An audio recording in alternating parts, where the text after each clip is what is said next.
Welcome class 8. Today we are going to discuss about chapter 14 of your GK, that is Institutes of India. There some institutions are given which are renowned in the world. Institutes are the organizations set up to do a particular type of work, especially research. It can also be a professional body. In some countries, institutes can be a part of university of higher education also. So first we are going to study about AIIMS. You've already heard about it. All India Institute of Medical Science. AIIMS was established as an institute of national importance with the object of developing patterns of teaching medical education. It also aims at demonstrating a high standard of medical education in India. Second, IIT. All the non-medical students always aspire to be a part of this institute. The IIT are a group of educational institutions in India set up by government to produce high-quality scientists, engineers and technologists.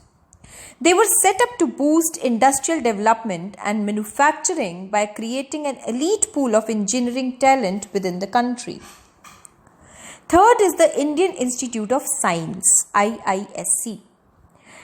It was conceived as a research institute by J.N. Tata in 1909.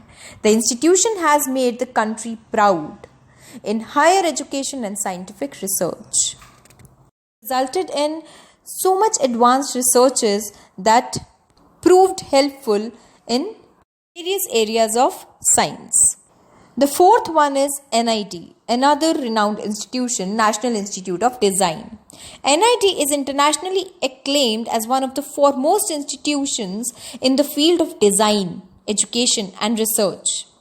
The institute functions as an autonomous body under the Department of Industrial Policy and Promotion, Ministry of Commerce and Industry, Government of India. Autonomous body refers to an independent body which do not require the interference of government in every decision. So though NIT is an government body, but it enjoys its independence of making decision. The fifth one is National Defence Academy. The NDA is a joint services academy of Indian Armed Forces, where cadets of three services, the Army, the Navy and the Air Force, train together before they leave for their respective service academies for further pre-commissioning training. So if anyone tries to go in the defense, so they have to clear the exam of NDA first. They have to get the training under this institute. The last one is NIFT, National Institute of Fashion Technology. NIFT is a prestigious fashion institute in India. It was set up in 1986 under the aegis of Ministry of Textiles, Government of India, and is a premier institution in design, management and technology, developing professionals in leadership position in the international fashion.